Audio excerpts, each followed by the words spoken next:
প্রিয় বন্ধুরা, কেমন আছো তোমরা?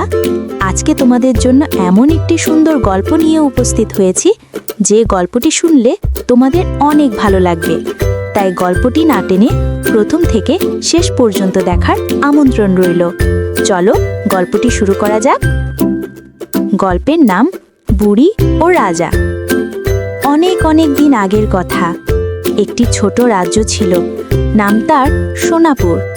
রাজা ছিলেন মহারাজ হেমন্ত। তিনি ধনী, শক্তিশালী, কিন্তু একটু অহংকারী ছিলেন।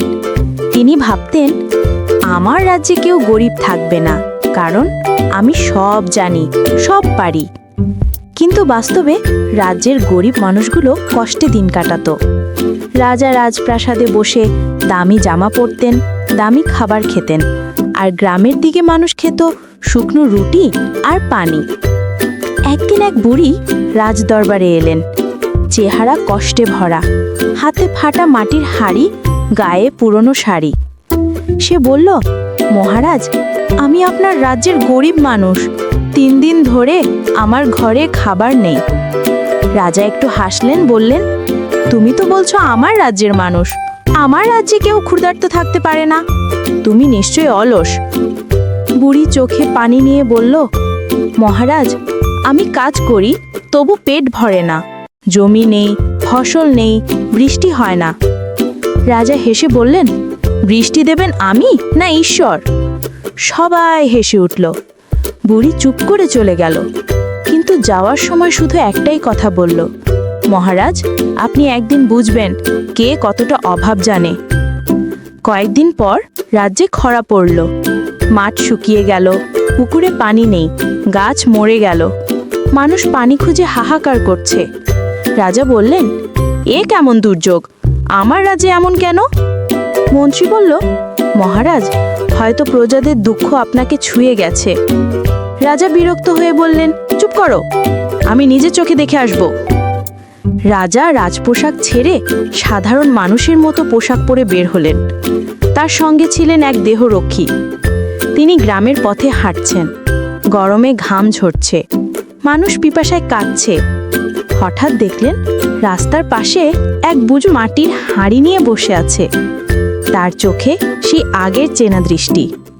বুড়ি তাকিয়ে বলল, ওরে বাবারে, তুমি কে? দেখতে তো রাজামশাইয়ের মতো লাগছে। রাজা বললেন, আমি এক যাত্রী, একটু পানি পাবো? বুড়ি হাসল, এই যে হাঁড়িতে আছে বৃষ্টির পানি, একটু খাও। রাজা পানি খেলেন, ঠান্ডা আর মিষ্টি স্বাদ। তিনি অবাক হয়ে বললেন, এই খরার মধ্যে পানি রাখলে কি করে? বুড়ি বলল, আমি প্রতিদিন সকালে এই পুকুরে গর্ত খুঁড়ে পানি জমাই, একটু একটু করে। রাজা স্তব্ধ। তিনি বললেন, তুমি রাজাকে চেনো? বুড়ি মুচকি হাসল, চিনি, সে অনেক বড় মানুষ, কিন্তু তার মনটা ছোট। রাজা চুপ হয়ে গেলেন। কিছুক্ষণ পর বললেন, যদি রাজা তোমার সামনে এসে ক্ষমা চায়, তুমি কি ক্ষমা করবে? বুড়ি বলল, মানুষ ভুল করলে ক্ষমা করা যায়, কিন্তু যদি সে শেখে তবেই ক্ষমা সার্থক। রাজা মাথা নিচু করলেন। পরদিন রাজপ্রাসাদে ফিরে এসে তিনি সবাইকে ডেকে বললেন, আজ থেকে আমি রাজা নই, আমি প্রজাদের সেবক।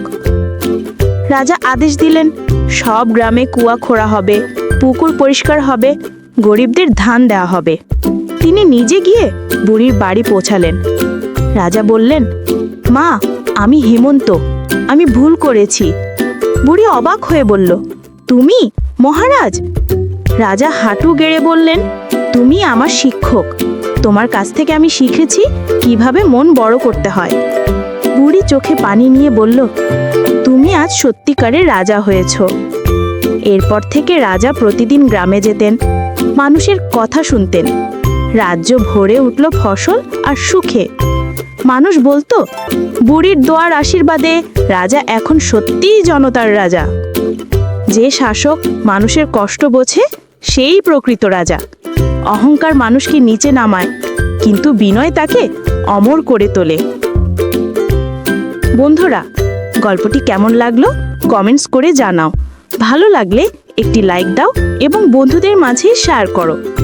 তুমি যদি আমাদের চ্যানেলে নতুন যুক্ত হয়ে থাকো তাহলে চ্যানেলটি এখনই সাবস্ক্রাইব করে পাশে থাকা বেল বাটনটি অন করে রাখো আমাদের পরবর্তী আরও সুন্দর সুন্দর গল্প পাওয়ার জন্য। এরকম আরও অনেক সুন্দর সুন্দর গল্প আমাদের চ্যানেলে আছে, এখনই দেখে নিতে পারো। প্রতি শুক্রবার এবং মঙ্গলবার বিকেল 6:30 আমাদের নতুন কার্টুন ভিডিও আপলোড করা হয়। তোমাদের দেখার আমন্ত্রণ রইল। আবারও দেখা হচ্ছে পরবর্তী ভিডিওতে। আল্লাহ হাফেজ।